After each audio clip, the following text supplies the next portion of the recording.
Hello everyone, this is Madness. I've been wanting to make a video to show GQ and to show you guys my build, show you guys the weapon I'm using, showing you the build I have, the gear I have, the decorations that I have in this build, and to basically talk a little bit about what I'm doing with the game, what I'm doing with my character, the different combos that I'm using, because I think it's really interesting and I think fairly well optimized. So let me show you first my decorations that I've gotten for this gear. I have the elementalist jewel, critical jewel, expert jewel. So 3 expert jewels, 3 critical jewels, and the elementalist. I have these are the skills that I have unlocked: handicraft, attack boost, critical eye, critical boost, weakness exploit. I have a mushroommancer there because I didn't need the beta version of the double mail. And the non-elemental boost works perfect with the divine slasher because the divine slasher doesn't have any element, so that makes the power the attack increase even more. So the attack is 683. I got really lucky with an augmentation, so now I have 10% affinity added to it, and with the non-elemental boost and the attack boost level 4, I have 851 attack. Another thing I wanted to talk about was Evasion Mantle. The Evasion Mantle basically makes it so that you have an easier time evading monsters and doing dodge and evades. But it works. It has a synergy with the Longsword. So you can see in the very end, it says that it grants a temporary attack boost for evading at the very last moment. And I'm gonna show you very quickly how that works. So basically the main point of the longsword is to do normal hits with triangle and circle so that you can fill a bar, which is in the top left corner. And then with a bar, you can do attacks with R2 to do the spirit blade attacks. So the bar basically has levels to it. It goes from 0 to level 3. And the higher your level, the higher the attack you can do, the damage you do, and your attack increases depending on your level. So the main point of the weapon is to try to go as quickly as possible to level 3, and from there to stay at level 3. The weapon has a couple moves you can do. It has a supercharge called the Helm Breaker. The Helm Breaker requires you to have at least level 1 in the gauge. Um, if you have level 3 and you do the Helm Breaker, by the end of the supercharge you're in level 2. So you have to increase your level back to level 3. If you're in level 2, it goes to level 1. If it goes to level 1, it goes to level 0. So basically it consumes 1 level of your gauge. But it does massive damage, so you should be doing it. So basically my playstyle, what I'm trying to do is to increase my level as fast as possible to level 3, and then when I'm level 3, try to do as many Helm Splitters as I can. So I found the best way to increase my level is to do this combo.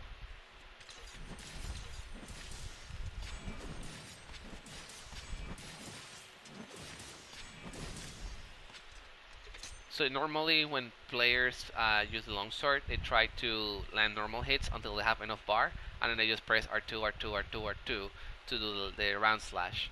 And with this combo, I'm basically producing the bar I'm gonna be consuming in the same combo.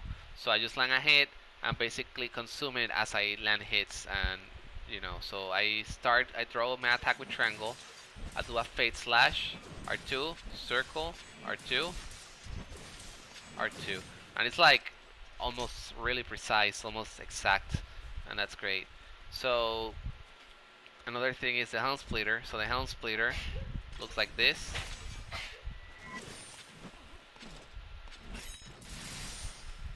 So the problem with the Helm Splitter is that normally you cannot follow up any attacks from it, and you're kind of like just standing there for a little while as your character recovers from the supercharge, and it's kind of problematic. But what you can do is that you can cancel basically the end of the attack with the foresight slash, and then from the foresight slash lead up to a combo that gets the part you just spent to do the Helm Splitter back. So let me get to level 3 first.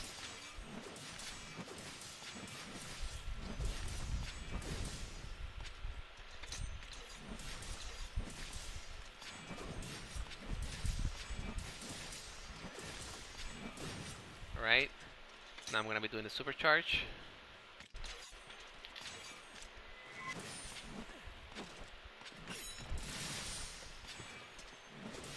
And I'm gonna be doing a combo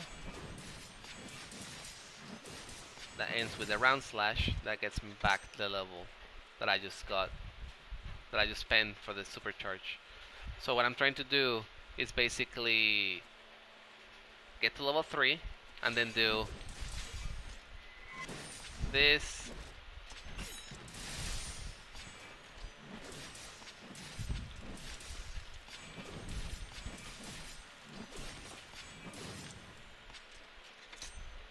and basically so on and so forth. A thing about the helm splitter is that if you're like very close to the monster and you try to do it, you kind of have to play with your positioning a bit because you might miss. So like if I'm very close and I'm like attacking a monster, and then from here I'm trying to do the helm splitter, I might like miss completely.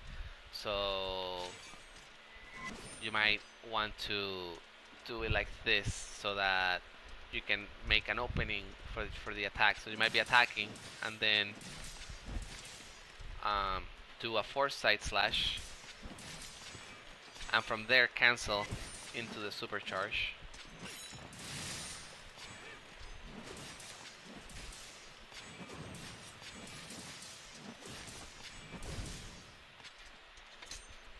The other thing is that since you can cancel the helm splitter with the foresight slash and the foresight slash with the helm splitter, what I'm doing now when I'm fighting a monster and the monster is about to die is that I do 3 supercharges back to back, and that looks like this.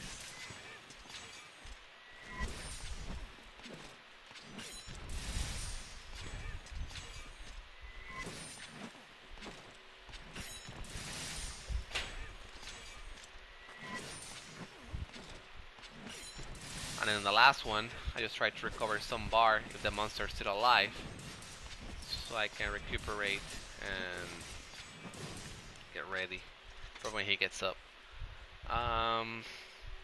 Those are basically the main combos I guess I'm using that I haven't really seen other players use. So the Evasion Mantle is really nice. It allows you more survivability by dodging attacks. And the good thing about it is that it works with the foresight slash. So let me show you first how the foresight slash looks like. It's kind of hard to pull off in the training area, but I'm gonna try anyways. Oh, missed completely. Try again.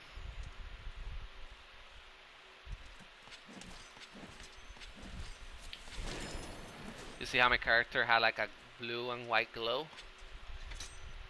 That means that I did the force light correctly. Now if I put the evasion mantle on,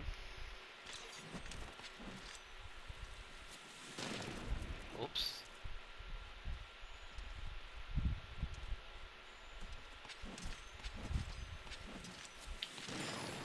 You see how my character glue not only blue and white but also red?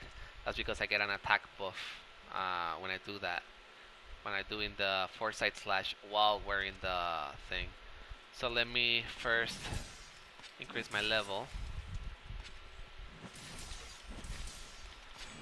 The evasion mantle only lasts for 90 seconds, so let me try to be quick.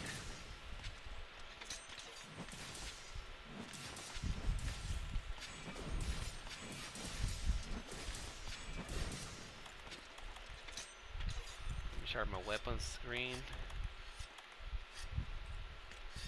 Okay, let me try to do it again. I have 1023 attack.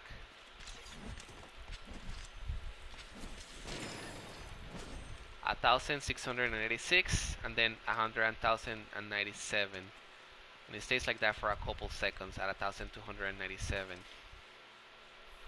So what I'm trying to do in a real fight is try to do this and then connect it with that so that I can do the 1600 something damage with the supercharge, because I think that's gonna be really damaging.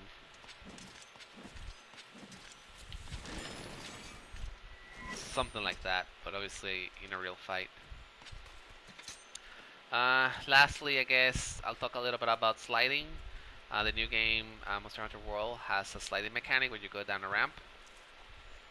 There's like 3 main attacks you can do down the hill, or 2 I guess. Um, if you're trying to mount an enemy, you should try to do this. Go down, press triangle, and then in the air, press R2. So you should be able to do multiple hits that are mounting attacks. And if you're trying to mount a monster, that's your best bet, because you're gonna have the upward slash, and then you're gonna have the R2 hits that do, I think, 3 hits. Let me try again. Yeah, 3 hits. So 4 in total if you count the upward slash.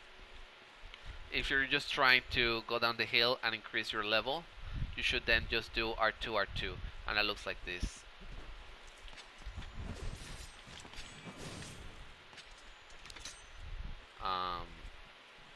That's the best way in my case to do that. You can also mount doing that attack. It works really well for like doing, I guess, like Solon or Gigante or something. Um, but if you're really trying just to mount the enemy, which is also very beneficial for the team, just try to do triangle, and then in the air do R2, and you should almost definitely mount the enemy. You can also do it from an edge, so if you're like jumping from the edge and you press R2, you can also do the last part of it that also helps mount the enemy. So I guess that's it for now. If you have any questions, let me know, and I'll be gladly to help and answer any questions you might have. I don't think I forgot anything, but if I do, I'll just make another video, I guess, and add whatever I missed. Alright guys, see ya!